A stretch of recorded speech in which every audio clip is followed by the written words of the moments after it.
bandiraɓe sehlaɓe heɗotoɓe radio Jowsar jaam hiire moon hande ko ñalawma altine hawri ko nogas e jeeɗiɗi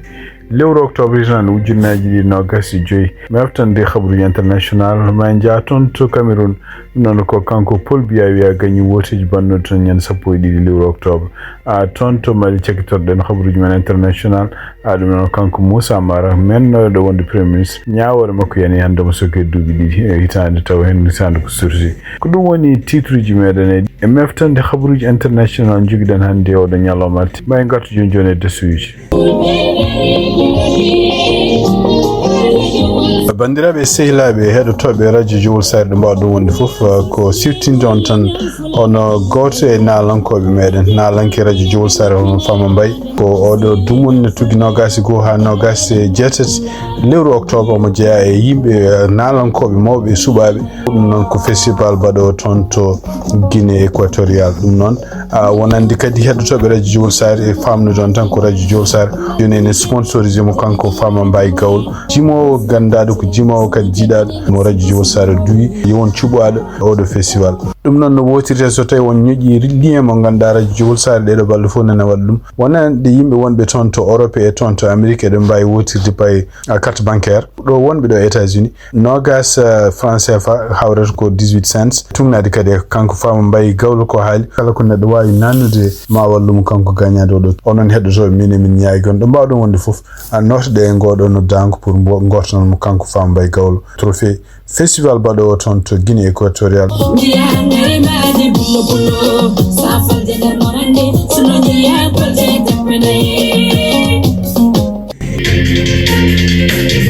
bandiraɓe sehlaɓe heɗotoɓe radio Jowsar habaruji men international no mbiɗen guidaɗen ko toon to Cameroun donc tunade ko yalti toon e konngol kamɓe conseil constitutionnel ene wayno ɓe mbawi wiide wonde ko kanko Paul Biya jaarowo e duuɓi 94 e ɗum noon ko gonɗo e manda muɗum jeetaɓijo ko kañum gañi woteji bannoɗe toon ñande 12 lewru octobre hitande ujunnaji ɗiɗi e nogas joyi he tumnade koɓe kaali ɓe mbi wonde ko hono kanko Paul Biya o heeɓi kene wona 53 toɓɓe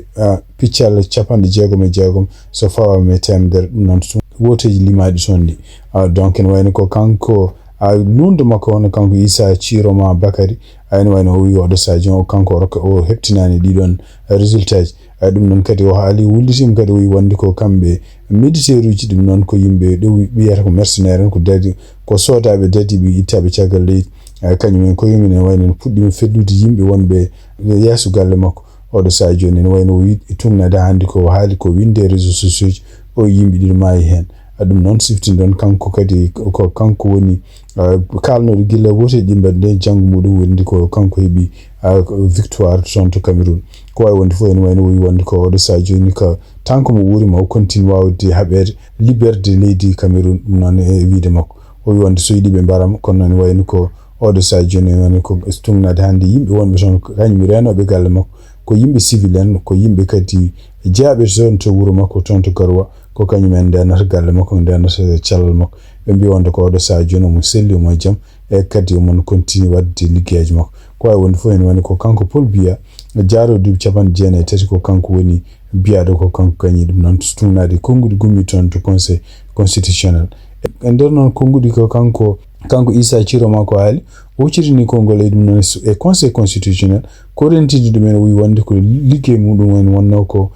dogande ko woni gonga wawde dogande kadi ko woni ko yimɓe Cameroun naɓe ko jiiɗi haalde ande daari kañumen koye men nde gari vodde oy kono noon wayno ko so tawi kamɓe conseil constitutionnel gueɗe ɗe ɓe mbaɗi hannde ɗe ene wayno suɓade neɗɗo e fawde ɗum e kala ko woni yidde Cameroun naɓe ay ɗum ɗon ma histoire haltoyɓe omo rentina wonde ko wawi arde caggal ɗiɗo woteji fof ene wayno ko kamɓe goni responsable kamɓe ɓe oɗo conseil constitutionnel donc siftinde on tan ko conseil constitutionnel gonɗo toon to Cameroun ko kañumen woni officiellement haaloɓe résultat ji ko fati woteji ko wawi wonde fof ene wayno ko kanko Paul Biya o wawi kanko no hoore makko ƴeftude konngol wi wonde ko ɓernde makko muusi no fewi sibabude surtout ɓeɗo yimɓe mayɓe ɗiɗo fitinaji baɗɗi caggal woteji baɗnoɗi toon ɗum ko hunde no forani wonde e wiide makko mayde mabɓe walla ɗiɗo fitinaji ko hunde no forani wonde ko wawi wonde fof ene wayno ko ha hande ne wayno ko fitinaji tinade partout e nder Cameroun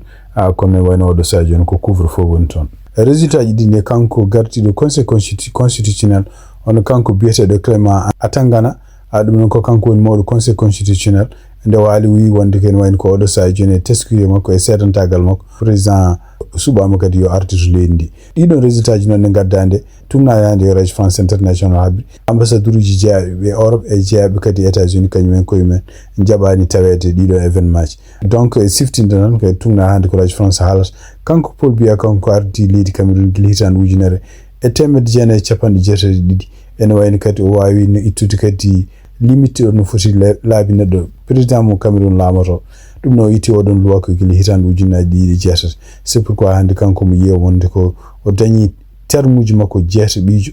pour ɗiɗo woteji ɓennude donc ene wayni ko kanko kadi tumnade hande ko Radio France International haalat ene wayni ko gili hitande ujunere temed jeenayi capanɗe jeetati ɗiɗi haa ɗo jarta nde o meeɗani kanko perdude woteji baɗɗo toon donc ene wayni ko oɗo résultat ji wote hande ɗiɗi en tawde ko termuji woni toon tawde dumunno mo président laamoto toon ko duuɓi jeeɗiɗi ene wayno ko gasat ko hitande ujunnaji ɗiɗi e capanɗe tati e ɗiɗi donc an tugnade Radio France International e tugnade kadi ono kanko Issa Thieroma Bakary ko haalde agence France Presse o wi wonde ko ene wayno ko woteji mbaɗano toon to Cameroun ko woni toon ko gueɗe maskaɗe tan pour ha wiye woteji donc ene wayno ko so tawi ko rewama gongira gonga ko kamɓe gañi donc siftindon tan ko kanko Issa Thieroma Bakary kanko hoore makko meeɗi jeede gouvernement mo Paul Biya ɗum noon kadi o meeɗi jogade kadi kanko hoore makko joguiɗo konngol laamu Paul Biya kadi ene wayno ko o meeɗi kadi wonde kanko hoore mo ministre toppitiɗo ko fate golle ɗum noon ene wayno ko o yalti gouvernement Paul Biya ko hedde mois de juillet ɗum noon ene wayno ko caggal muɗum kam o felliti wonde wadde candidature makko pour hebde ardade leydi ko wawi wonde fof ene wayno oɗo saha joni ene wiya wonde ko fitinaji nan continue wadde toon to tumnade kadi habaruji gumi toon to Douala ene wayno ko Douala kadi ko capital mabɓe économique ɓe mbi ko ujunnaji yimɓe jarte e laabi kañumen koyemen kolla mettere mumen ɗum noon kadi ene jeeya hen kadi guuri takkiɗo ɗum ko wayno Garoua ko wayno Maroua donc tumnade kanko gouverneur région gonɗo toon to littoral ene wayno biyeteɗo Samuel Jododon e ko haali wi wonde ko yimɓe hewɓe jeeyaɓe e force sécurité toon to Cameroun gañima ene wayno ko sibabu no fitinaji baɗi toon kono noon ɓe mbawi nangude ko famɗi fof temedere yimɓe joyo neɗɗo ɗum noon ko fitinaji baɗnoɗe toon to Douala vidéo jeeyde ko laam hono kamɓe dadiɓe ɗum noon renoɓe ko sécurité leydi eɓe berlo tir gaz uji ɗum noon e seppoɓe toon ko wawi wonde fof ene wayno oɗo saha joni kamɓe yimɓe jeeyaɓe lunduɓe e yimɓe wotoɓe fof eɓe dakkodiri wonde ko woteji ɗi ko gujjade donc ene wayno ko kene wona yimɓe sappo au moins jeeyanoɓe e opposition e yimɓe kadi activité uji e kadi yimɓe woɗɓe ardiɓe parti nanggama tugnade hande habaruji gumriɗo toon to Radio France International hono kanko gardiɗo administration territorial toon to Cameroun hono kanko piyeteɗo Paul Atanga Nji o wi wonde ene wayno ko ñande samedi nde hono laamu ngu wawi nangude yimɓe hewɓe taw kañumen joguino ko anni e wadde bonandeji mawɗi e leydi laamu ngu ene wayno waɗi communiqué wi kala ko woni seppoji ko hunde har koko haɗa donc ene wayno ko kamɓe surtout kanko Bakary e yimɓe kadi supporteur ji makko ɓen continue wiide wonde ko woteji ɗi ko gujjaɗi e ɗum noon kona noon wayi ko wawi wonde fof ene wayno ko groupe aji goɗɗi kadi taw ko opposition gonɗi toon to Europe e taw kañumen koyemen e wayno supportno ko Bakary e wiide mabɓe kamɓe yimɓe jeeyaɓe lundu wonɓe toon to Europe ɓe mbi wonde ko Issa Thieroma Bakary kañum foti dañde 62,79%, taw kanko Paul Biya foti dañde ko 22,63. donc hande haralaɓe ko fati politique mbi wonde ko Cameroun leydi Cameroun ko leydi andirandi dejere kono noon sibabu ɗiɗo woteji ene wayni ko leydi ndi jogori fati koye caɗele mawɗe ɗum noon surtout sibabu nde ɗiɗo résultat ji woteji baɗɗi toon ñande 12 octobre kamɓe Cameroun naɓe ɓe jaɓani ɗum kanko Paul Biya mon continue wonde ko kanko jogi dañi victoire e ɗum noon e wayno ko o wi wonde ko alay saago leydi ndi fata e dejere ko wawi wonde fof ko ɗum woni résultat ji officiel jaltuɗi ummiɗi toon to Cameroun e tugnade ko kamɓe conseil constitutionnel koɓe jaltini hande habaruji men international toon to Côte d'Ivoire kadi ene wayno ko résultat ji toon hande hanki subaka wonde hollude wonde kono ono kanko Alassane Ouattara ko kanko gañi woteji bannude toon ene wayno ko hono surtout jeenoɓe opposition no kanko Tidiane Thiam o wi wonde ko ɗiɗo woteji baɗɗi toon ene wayno ko woteji kolloji e kersa wonande Côte d'Ivoire donc ene wayno ko ɗum ɗo ko ɗum woni koɓe kaali siftin don tan ko kanko Tijani Chame kanko Laurent Gbagbo ko be woni yimbe dido teskita wonbe Lundi be ganda kadam kanyumen ko en wonde candidat ji nay keddi di jatuno de Alassane Ouattara kanyumen ko en ko buri yawde men dokki jabi deja wonde ko Alassane Ouattara gagni woteji baddi ton kadi ton to ko diwar kadi tinama wonde fitinaji baddi son moins hakimi jago mai hen donc ko buri hewde guri gonde son to ko diwar surtout wayni Yamoussoukro ko wayno kadi Abidjan elman ko couvre fo woni son tiagal woteji di ngasi jalti subaka hanki dimanche nogas jegom lewru octobre tan ujunnaji de nogas khabruji men hande international tonto Senegal hono kanko Badara Gadiaga dum non wayni ko journaliste ligotono tonto TFM nangano sibabu ni kany hoor mum en der émission mo ganda be invite no non Amadou Ba député Pastef dum non wayni ko wiide wonde ko kanko ware mako jabundire Amadou Ba o haali en haaluji di ganduda en ko haaluji wona ko haaluji nefnidi wonande gouvernement dum non wayni ko kanko procureur nde be namdimo kanko Badara Gadiaga wonde wonko haali hen e haaluji di en dum pewani o famni enquêteur uji wonde ko Amadou Ba député o ko kanyum horum attaquim dum non attaquim ko point gede politique kanko ware mako wat o jaabi dum tan ko e der tobbere nde toñiri mo nde Amadou Ba haali ko jaabi dum ko en surtout o wuturi ko kongol yaka tane goldon kongol non fay ko e affaire Adji Sarr kono wi wonde ko dum don kadi goldon kongol e wayno ala fo ko haali ko hesdi ko faati odon affaire dum non nde namdim kadi ko faati ha kanko ware mako jokkondiral makko e société BTD GSE dum non mbi wonde ko versement ji kalisaji kadi jiaton kanko haali o wonde ko do société wona kanko jeydum o medan hebde kadi kalisaji gumido don société wawi haalande be non o gongira gongo jogi ton compte di bancaire gondi son e dum non ko kanko deposit kalis makko ton donc way wonde fo en wayno ko dum non ko firti wonde ko kambe laamugo en wani ala ko be jogi ko tiidi ko faate en kanko war makko continue nangudemo Badara Gadiaga nangadi gili nyen sapoina juillet hitandu junaaji de no gas jo tiagal de émission mabbe wadi ko hande altine no gas jeedi lewru octobre ari o fotti kadi e procureur dum non ko lawol makko didu bon sifti non tan ko odon émission de gas de hono kanko Amadou Ba député Pastef kany horum noddonom ton to yeso procureur nyande no noddande e odon heure wonani hay heure yalti yehi bolol mudum kono kanko Badara Gadiaga en wayno ko gillenden mo nodda mo continue nangede dum do foko gede di ganduda en laamugu ene woytore odo sa joni wonde ko kambe laamugu be ngojja tan ko nangude kala mo jeya kay parti Pastef wala mo jeya kay laamu ko ay wonde fo en woni ko avocat ji makko mbi ma kon man batta dabbuji wonde hono kanko ware makko yo ko liberté provisoire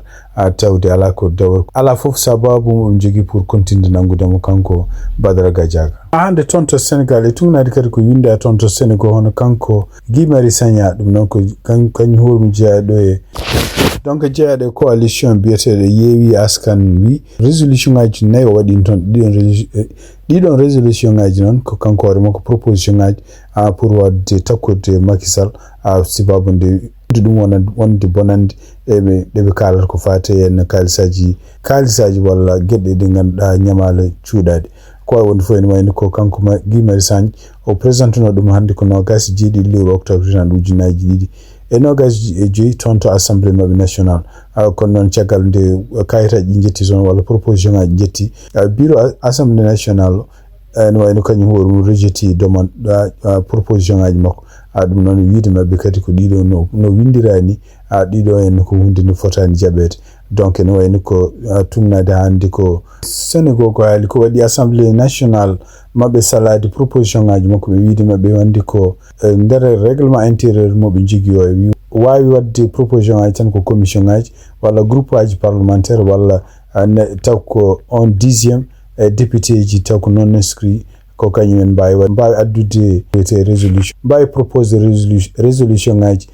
pour mbele en wade ordre du jour ko wonde fo en wani ko kanko Guy Marius Sagna o witi mo wi wonde dum do ko en wani ko interpretation mo mbadi ko dum ko hunde kanko ware makko jabandum non ko wonde fo wi wonde ko en wani mo ƴewto proposition ngaji makko di o labbitini dum o fewnita dum ambelan mo wadde dum assemblée nationale donc sifti non ton Sénégal handi no wayni ko deƴƴere no kontini ummade wonande hol jaabol kamɓe laamu ngu ɓe jogui caggal nde ɓeɗo henna tagal nde avocat ji kewɗi renduɓe toon taw ko yimɓe ɓe ganduɗa henna liggotoɓe ɗaɓɓande Macky Sall waɗi ko fate ñamale ɗe mbiyata cuuɗaɓe yoɓe gaddan ɓe rapport aji ko wawi wonde fof ene wayni ko kamɓe avocat ji kewɗi ɓe wawino wiide wonde ko oɗo sadio eɓe ɗamini eɓe ɗaɓɓi wonde ko rapport aji kewɗi yo gadde mabɓe ɗum ɗo fof ko pour hollude wonde ko gongira e gonga est ce que ñamale cuuɗaɗe no gonno wawi wonde fof ene wayni ko kanko Marie Rose joguiɗo konngol gouvernement mo leydi Sénégal waali wi wonde ko a hay rapport goto ɓe jogorani addude e wayni ko oɗo sadio ɓe jabata ɗin halluji par ce que pour mabɓe kala koɓe kalno ko fate ɗeɗo ñamade débat muɗum ene wayno ɓe guddi oɗon banggue ɗum noon ene wayno ko hunde ko jiwru woni toon oɗo sadio joni surtout henno ko kamɓe FMI moɓe takki kadi mi wi wonde ko ene wayno ko gardiɗo ɗum o kañum hoore mum haalino wi wonde ɓe gonɗini laamu Sénégal wonde kon ñamale cuuɗaɗe gon toon kono ene wayno ko caggal muɗum député ji kadi kamɓe avocat ji ancien président Macky Sall ɓe gari ɗum kadi e surtout kanko Aissata Tall Sall e halluji ɓe kaali ɓe pamni yimɓeɓe wonde ko gardiɗo FMI o meeɗani haalde wonde ɗe gouvernement haalaɗe ɓe kamɓe koye mabɓe ɓe gonɗini ɗum kono ene wayno koyeɓe continue wiide wonde ko laamu kesngu felliti arde namdade ɓe ballal ɗum noon yooɓe liggodir muɗum ene wayno ko ɗum noon ko ɗum waɗi délégation FMI nane continue wonde toon Sénégal liggodirde laamu kesngu e kadi ene wayno ko avocat ji Macky Sall nane continue wadde pression e mabɓe kamɓe gouvernement o e surtout henna ministére toppitede ko fate budget e commission ngaji kewɗi gonɗi toon surtout henna ko mbiyata cour des comptes pour gaddandaɓe rapport aji rapport aji ɗi ganduɗa ko hen ɓe mbasi pour wiide wonde won ñamale cuuɗaɗe habruji men international cakkitortoɗen ko toon to Mali tumnade habruji gumiri toon to Bamako ɗum noon ko taw winde ɗum ko journal Seneweb ono mennoɗo wonde premier ministre toon to Mali biyeteɗo Moussa Mara e wayno ko ñaawama hande ɗum noon o fawama kaso wabunde gueɗe ɗi jiitaɗe makko taw ko tribunal goto toppitiɗo ko fate haare contre cybercriminalité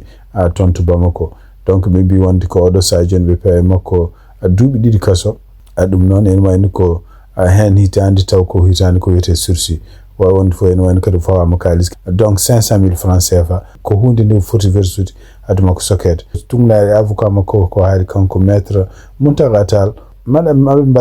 mbaɗa appel ñalawma hande ni ɗum noon ñalawma hande ko altini 27 lewru octobre jan ujunnaji ɗi 27 donc o wi ko maɓe mbaɗa appel kono ene wayno ko kanko firti wonde ko kanko Moussa Mara o yaltata e wiide makko kadi ene wayno ko kanko Moussa Mara ɓe ndewe makko ko juuti ɗum noon sibabude surtout henna ne ɓeydi sikkitare ko fate laamu militaire gongu toon ngu awolno laamori leydi Mali ɗum noon ko wawi wonde kanko Moussa Mara oɗo sadio joni ko tribunal gonɗo toon mo tribunal o kadi ko sifti noon ko kamɓe comité militaire gonɗo toon o walla laamu militaire gongu toon ngu waɗi oɗon tribunal hakkudemo wonde ko ene won gueɗe ɗe waali e surtout ko noddude won yimɓe ɓe ganduɗa henna taw ko yimɓe opposition nangaɓe oɗo sadio joni wonde ko wonde mumen ma hutoro doole ɗe o jogui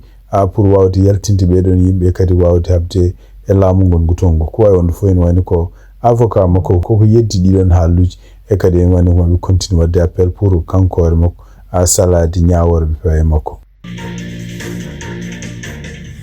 bandiraɓe sehlaɓe heɗotoɓe radio Sare habaruji min joganno hande ɗemgal Pulaar e oɗo ñalawma altine 27 lewru octobre tan ujunnaji 25 kasi halaɓe en mbaali jaam ha jankoto on jarama.